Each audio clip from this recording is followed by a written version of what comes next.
Hello friends, नमस्कार, good morning. तो कैसे हैं आप लोग? मैं आशा करता हूँ, उम्मीद करता हूँ सब लोग स्वस्थ होंगे, मस्त होंगे।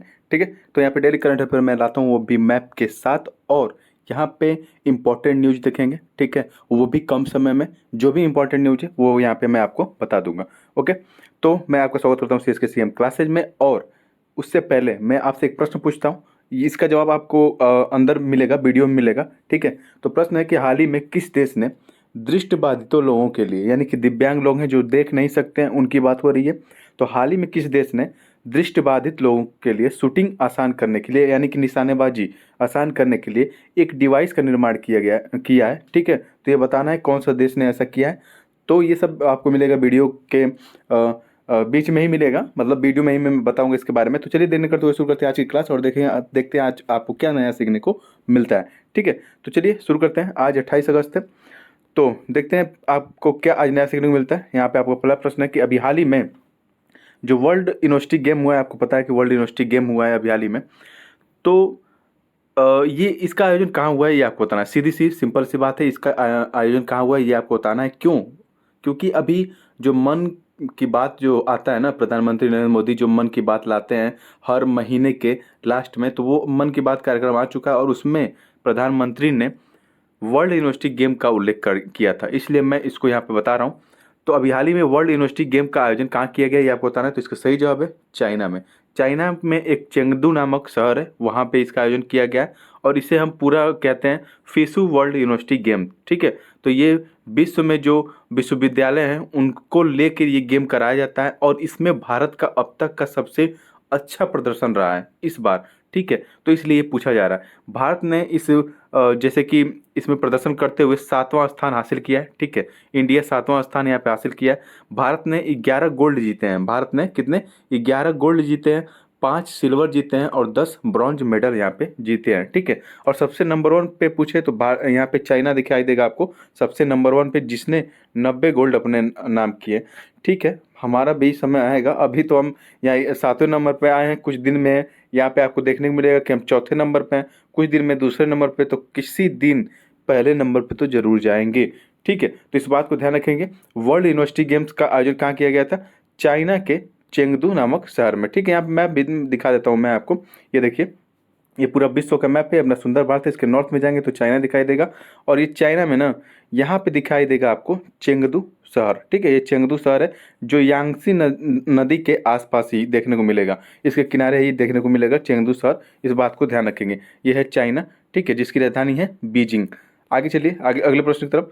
अगला प्रश्न है अभी हाल ही में इन्फोसिस, ये भारतीय कंपनी है इन्फोसिस। ठीक है। ये क्या करती है ना, ये कंसल्टेंसी वाली कंपनी है। आपको कंसल्ट करती है कि आप किस क्षेत्र में जाएंगे तो ज़्यादा डेवलप करेंगे, कौन से क्षेत्र में बिजनेस करेंगे, कहाँ पैसा लगाएंगे। ये सॉफ्टवेयर भी बनाते हैं ये लोग। ठीक है। टेक्नोलॉजी से संबंधित भी इनका काम है। तो ये बहुत ही बड़ी कंपनी है भारत की, तो जिसका नाम है इन्फोसिस। इन्फोसिस ने किस महिला बैडमिंटन खिलाड़ी को अपना ब्रांड एम्बेसडर बनाया है? आप तस्वीर देख के समझ गए होंगे।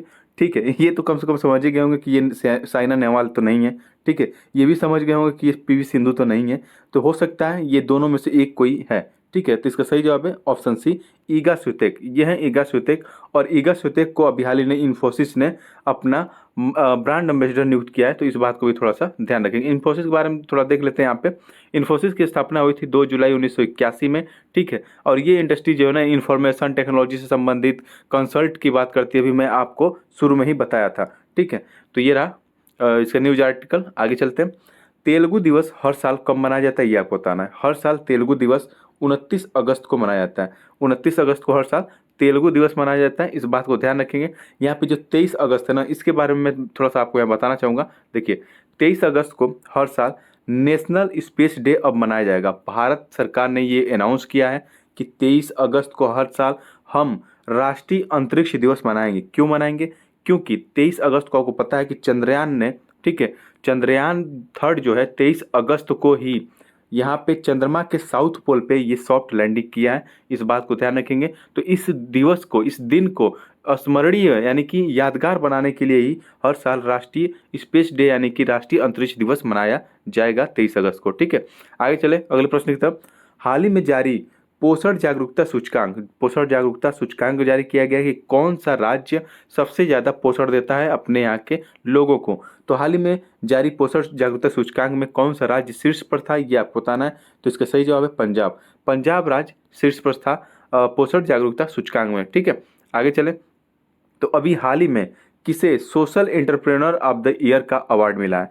तो इसमें से सही जवाब है आपका ऑप्शन बी, सुचिन बजाज। सुचिन बजाज एक डॉक्टर है। ठीक है, सुचिन बजाज एक डॉक्टर है। ये एक सोशल वर्कर के तौर पे काम करते हैं। कहने का मतलब ये है कि जो भी गरीब लोग हैं, ठीक है, उनकी भलाई के लिए ये काम करते हैं और लोगों को कम कीमतों पे दवा अवेलेबल कराते हैं। क्योंकि आपको पता है कि दवा की कीमत इतनी ज़्यादा होती है ना कि आप अगर किसी भी मुसीबत में, कह सकते हैं भगवान न करे आप किसी मुसीबत में पड़े, लेकिन अगर आप बीमार पड़ जाते हैं ना तो आपके 1000-2000 तो कहीं नहीं गए। ठीक है, 1000-2000 कहीं नहीं गए, वो खर्च होने ही हैं। लेकिन ये व्यक्ति क्या करते हैं, सुचिन बजाज, ये लोगों को कम कीमत पे दवा अवेलेबल कराते हैं, मुफ्त में, कहीं कहीं तो ये मुफ्त में इलाज भी करवाते हैं। ठीक है, कैंप लगवाते हैं। तो इस तरह से ये सोशल वर्कर का काम करते हैं, इसलिए इनको social entrepreneur of the year का अवार्ड दिया गया। इस बात को आप याद कर लीजिए। ठीक है, इसका सही जवाब है सुचिन बजाज। ठीक है, आगे चलें अगले प्रश्न की तरफ। तो अभी हाल ही में B20 समिट इंडिया 2023 का आयोजन किया गया है, यानी कि बिजनेस 20। आपको पता है कि G20 की अध्यक्षता भारत कर रहा है इस बार। ठीक है, G20 की अध्यक्षता इस बार कौन कर रहा है? भारत कर रहा है 2023 में।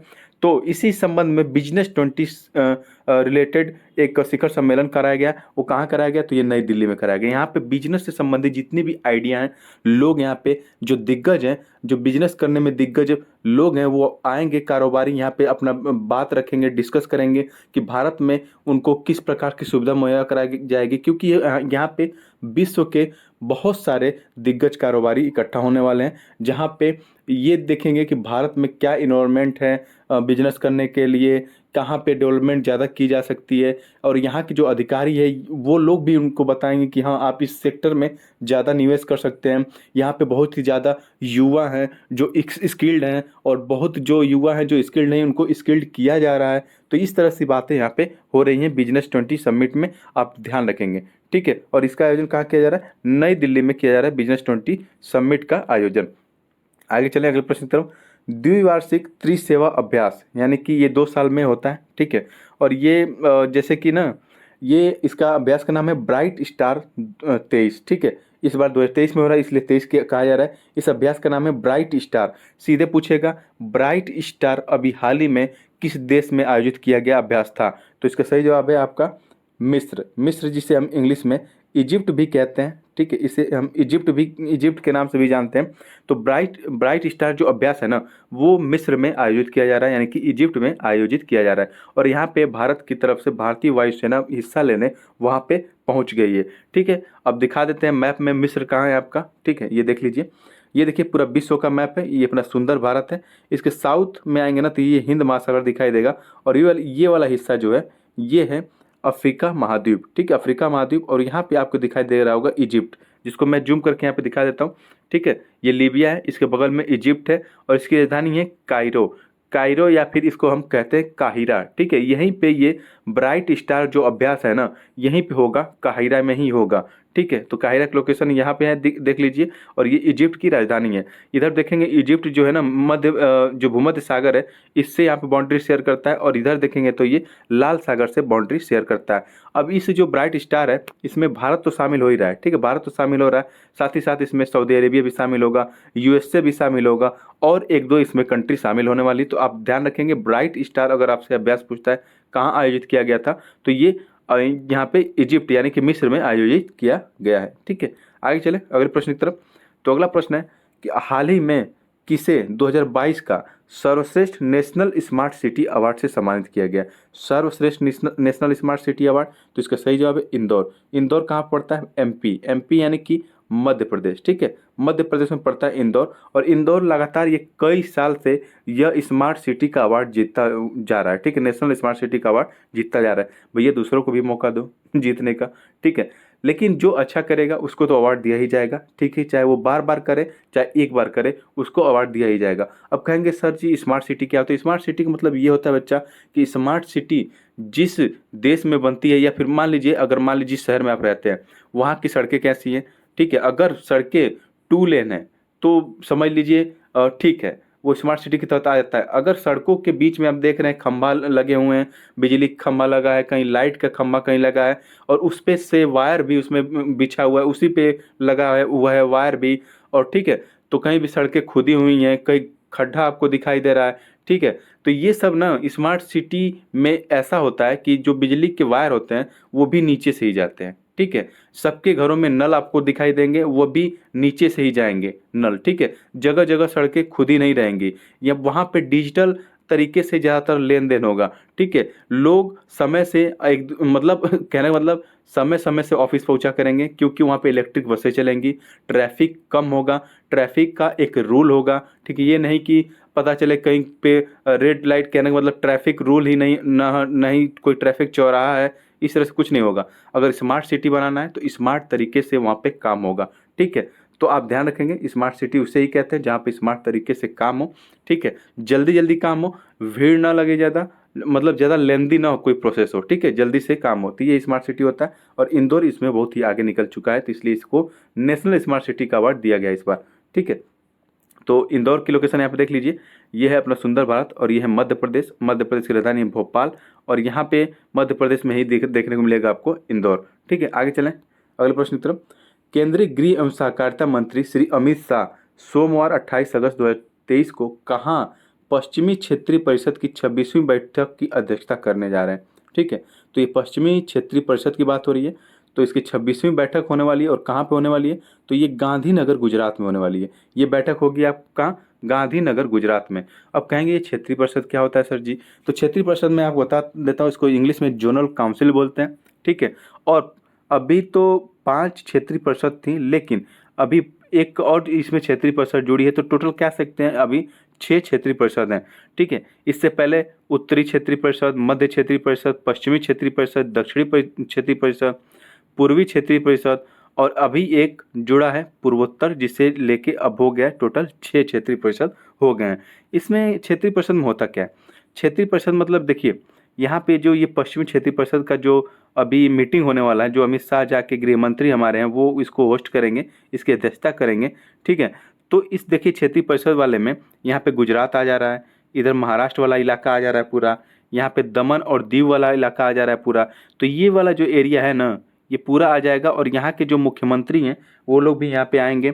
अमित शाह जो गृह मंत्री हैं वो तो हेड होंगे, यहाँ पे अध्यक्ष होंगे, और यहाँ पे जो गृह मंत्री इन देश सॉरी इन राज्यों के जो मुख्यमंत्री होते हैं वो रोटेशनल तौर पे और उपाध्यक्ष बनते रहते हैं, ठीक है। इस बात को थोड़ा सा ध्यान रखेंगे, वो रोटेशनल तौर पे उपाध्यक्ष बनते रहते हैं प्रत्येक साल, ओके। तो क्षेत्रीय परिषद बनाने का एक और मकसद यही है कि ये जो रीजन है आसपास के, ये एक दूसरे से लड़ाई न करें कि हाँ ये मेरी ज़मीन है, ये मेरी ज़मीन है, ठीक है।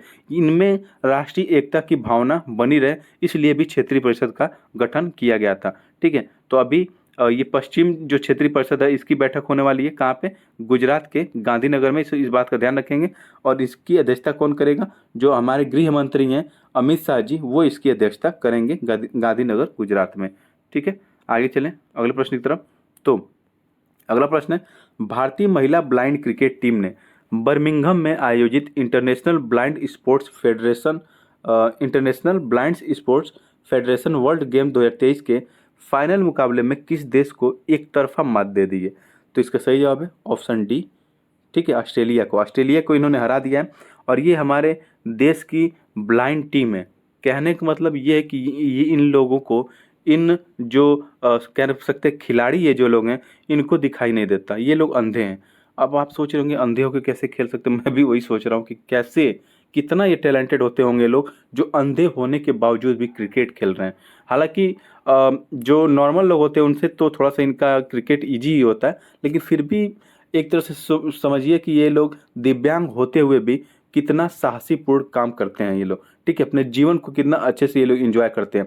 ये उन दिव्यांग को जो दिव्यांग लोग हैं उनके लिए ये प्रेरणा का काम करते हैं ऐसे व्यक्ति, ठीक है। तो इनको प्रमोट करना चाहिए। अभी इन्होंने किसको हराया, तो ऑस्ट्रेलिया को हरा दिया है, और ये एक ऐतिहासिक जीत है, इस बात को ध्यान रखेंगे। ये अपना सुंदर भारत है, ठीक है, और यहाँ पे दिखेगा आपको ऑस्ट्रेलिया का मैप, ठीक है। ये इंडियन ओशन है, इधर ऑस्ट्रेलिया का मैप है, और इधर दिखेगा Papua New Guinea, okay. Papua New Guinea में अभी फिपिक सम्मेलन हुआ था, यानी कि जो द्वीपीय देश है प्रशांत महासागर के, उनका सम्मेलन यहाँ पे हुआ था। इस बात को भी थोड़ा सा ध्यान रखेंगे। आगे चलें, हाल ही में किस देश ने दृष्टिबाधित लोगों को निशानेबाजी करने के लिए एक उपकरण विकसित किया है, यानी कि एक डिवाइस का विकास किया है। ठीक है, अभी मैं इसको जो पहला पेज था वहाँ पे भी इस प्रश्न को पूछा था, तो इस बात को थोड़ा सा ध्यान रखेंगे। इसका जवाब मैं अब देने जा रहा हूँ, आप यहाँ पे देख सकते हैं। ठीक है, तो हाल ही में किस देश ने दृष्टिबाधित लोगों के लिए, यानी कि जो ब्लाइंड लोग हैं, वो भी अब निशानेबाजी कर सकेंगे। अभी तक शायद ऐसा नहीं होता था कि जो ब्लाइंड लोग हैं, अंधे लोग हैं, वो निशानेबाजी करें, क्योंकि आपको पता है उनको दिखाई नहीं देगा, तो वो लक्ष्य को कैसे भेदेंगे, कैसे वहाँ पर निशाना लगाएंगे। तो अब वो भी अब लक्ष्य पे निशाना लगा सकते हैं, निशानेबाजी कर सकते हैं, शूटिंग कर सकते हैं। तो इसके लिए किस देश ने एक डिवाइस, मतलब एक यूनिक डिवाइस डेवलप किया है? तो इसका सही जवाब है जर्मनी ने। जर्मनी ने दृष्टिबाधितों के लिए समझ लीजिए एक तोहफा दिया है। अब कहेंगे सर जी ये कैसे काम करता है, कैसे वो लोग निशाना लगाएंगे इसके माध्यम से? तो इनका जो राइफल होगा ना, ये जो राइफल आप देख रहे हैं, ये जो खिलाड़ी राइफल ले रखी है, ठीक है, ये राइफल देख रहे हैं, इस ये वहाँ पे निशाना लगाएगा जब भी, जैसे कि मान लीजिए ये वो स्पॉट है जहाँ पे निशाना लगाना है, ठीक है, और ये है मिडिल स्पॉट, यहाँ पे इसको निशाना लगाना है। जैसे इस राइफल की नोक, यानी कि इसका जो मुहाना है, इस निशाने के आसपास भी आएगा ना, तो इनके पास जो हेडफोन लगा रहता है, ठीक है, जो निशानेबाजी करते समय ये हेडफोन पहनते हैं, उसमें सिग्नल आने लगेगा कि हाँ आप निशाना के करीब हैं, आप बंदूक चला सकते हैं या फिर आप गोली दाग सकते हैं। ठीक है, तो जैसे ही संकेत मिलेगा वो लोग वहाँ से गोली चला देंगे। हालांकि वो मिस हो या फिर कुछ भी हो, वो उनके प्रैक्टिस पे निर्भर करता है, क्योंकि उनको प्रैक्टिस करना पड़ेगा। ऐसा नहीं है कि उसी सीधे में ये रख दिए तो यहाँ पे गोली जाके लग जाएगी, नहीं, उनको प्रैक्टिस करना पड़ेगा कि कैसे निशाना लगाया जाए। ठीक है, लेकिन इनके लिए भी निशानाबाजी अब क्या हो जाएगी, ईजी हो जाएगा, और ऐसा उपकरण बनाया है जर्मनी ने, तो इस बात को ध्यान रखेंगे। ये बहुत ही अच्छा काम किया गया है जर्मनी द्वारा। और ये है विश्व का मैप, ये अपना सुंदर भारत है। ओके, और आप यहाँ पे ये यूरोप वाला पार्ट है, ठीक है, यहाँ पे जर्मनी देख सकते हैं, मैं जूम करके दिखा दे रहा हूँ। ये देखिए, यह जर्मनी, जिसकी राजधानी है बर्लिन। जर्मनी की जो बाउंड्री है ना, नॉर्थ सी से लगती है, इस बात को ध्यान रखेंगे, और जर्मनी की राजधानी है बर्लिन। ठीक है, आगे चलें अगले प्रश्न की तरफ। तो अगला प्रश्न है कि अभी हाल ही में भूटान और किस देश ने सीमा के परिसीमन के लिए, परिसीमन क्या होता है, जैसे कि बाउंड्री निर्धारित की जाती है कि आपका ये एरिया है, आपका इतना एरिया है, इसको हम न आपके एरिया में आएंगे, न आप मेरे एरिया में आएंगे। ठीक है, तो बाउंड्री एक तरह से निर्धारित की जाती है, उसी को परिसीमन कहते हैं। ठीक है, तो अभी हाल ही में भूटान और किस देश ने सीमा के परिसीमन के लिए, सीमा, अब वो सीमा मत समझ लीजिए जो बहुत ही न्यूज़ में चली थी, उनकी बात नहीं हो रही है। तो सीमा के परिसीमन के लिए पहली बैठक की है किस देश ने, भूटान और किस देश ने? तो इसके सही जवाब है चाइना और नेपाल ने। ठीक है, सॉरी सॉरी सॉरी, चाइना और भूटान ने। ठीक है, तो ये भूटान की लोकेशन है, यहाँ आप देख सकते हैं भूटान की लोकेशन। इसकी बाउंड्री भारत के अरुणाचल प्रदेश से लगती है, असम से लगती है, इधर पश्चिम बंगाल से लगती है, और इधर सिक्किम से भी थोड़ी इसकी बाउंड्री लगती है। ठीक है, तो भूटान और यहाँ पे चाइना, इन दोनों ने अपनी पहली परिसीमन बैठक की है कि हमारी बाउंड्री ये होगी और हमारी बाउंड्री ये होगी, इसमें कोई कन्फ्यूजन ना हो, इसलिए ये लोग एक बैठक यहाँ पे आयोजित कर रहे हैं। ओके, तो इस बात को ध्यान रखेंगे। आगे चलें। अभी हाल ही में आई रिपोर्ट के अनुसार भारत में कितने प्रतिशत पक्षी प्रजातियों की संख्या में कमी आई है, ये आपको बताना है। आप इस तस्वीर को देख के समझ गए होंगे कि ये कौन सी पक्षी है। ठीक है, अभी फ़िलहाल ये बहुत ही ज़्यादा मात्रा में, भी आप कह सकते हैं 10 से 15 साल पहले ये बहुत ही ज़्यादा मात्रा में देखने को मिल जाता था। आपके रूम में देखने को मिल जाता था, आपके घरों में देखने को मिल जाती थी ये सब, आपके बाहर खेत खलिहान में इसको देखने को मिल जाता था। लेकिन अब देखेंगे तो इनकी संख्या बहुत ही कम हो गई है, अब ये बहुत ही रेयरेस्ट देखने को मिलती हैं। तो कैसे? अभी आपको पता है 60%, इसका सही जवाब है 60%। 60% पक्षी की प्रजातियों की संख्या घट गई है भारत में। ठीक है, भारत में 60% पक्षियों की प्रजातियों की संख्या क्या हो गई है, घट गई है। अब कहेंगे सर जी ये कैसे हो गया? देखिए, बहुत तो ऐसे हो जाते हैं, जैसे कुछ जो रामसर साइट्स होती हैं उनका वो नष्ट हो जाते हैं। बहुत ही आप देखे होंगे कि आपके गांव साइड जो भी बागीचे हुआ करते थे, जो वन हुआ करते थे, वो लोग क्या किए, काट काट के उसको खेत बना दिए हैं। तो इनका घर टूट रहा है, इनका घर बिखर रहा है, जिसकी वजह से इनकी संख्या कम होती जा रही है। ये लोग मर जाते हैं या फिर प्रवास कर जाते हैं, एक देश से दूसरे देश में, एक स्टेट से दूसरे स्टेट में ये लोग प्रवास कर जाते हैं। और जो गिद्ध की बात करें ना, गिद्ध जो होते हैं या फिर चील जो होती हैं, आप देखे होंगे, तो अभी उनकी भी संख्या में बहुत ही कमी आ गई। क्यों? क्योंकि अब ऐसे हम लोग खतरनाक रसायनों को इस्तेमाल करते हैं, उर्वरक का इस्तेमाल करते हैं, जिनको जैसे कि ये लोग जैसे इनडायरेक्टली खाते हैं, डायरेक्ट नहीं खाते हैं। जैसे कि मान लीजिए अगर हम कोई भी एक खतरनाक रसायन का इस्तेमाल किए, उस रसायन को हम छिड़क दिए घास पे, ठीक है, ये है घास, इस पे हम लोग छिड़क दिए, इस घास को टिड्डे ने खा लिया और टिड्डे को मेढक ने खा लिया और मेढक को सांप ने खा लिया और सांप को उस गिद्ध ने खा लिया या फिर गिद्ध ने इस मेढक को ही खा लिया, किसी को भी खा लिया, तो वो रसायन उसके अंदर प्रवेश कर जाता है, जिसके कारण वो गिद्ध की मृत्यु हो जाती है, ठीक है। तो इस तरह से गिद्धों और चीलों की संख्या में बहुत ही ज़्यादा कमी देखने को मिली है। तो ये सब बहुत ही बड़े लेवल के कारण हैं जिनके कारण भारत में जो है पक्षी प्रजातियों की संख्या लगातार घटती चली जा रही है और अभी 60% पक्षी प्रजातियों की संख्या भारत में घट चुकी है। इस बात को थोड़ा सा ध्यान रखेंगे, ठीक है। तो आज के करंट में इतना ही। वीडियो कैसी लगी आपको कमेंट बॉक्स में लिख के ज़रूर बताएं और मिलते हैं हम कल के करंट अफेयर में। देखिए यहाँ पे थोड़ा सा मैं कहीं कहीं ज़्यादा बता दे रहा हूँ, कहीं कम बता दे रहा हूँ, तो आपको अगर कुछ भी खराब लगे या अच्छा लगे तो कमेंट बॉक्स में लिख के ज़रूर बताया करिए, ठीक है। तो थैंक यू एंड जय हिंद। मिलते हैं कल की वीडियो में। नमस्कार।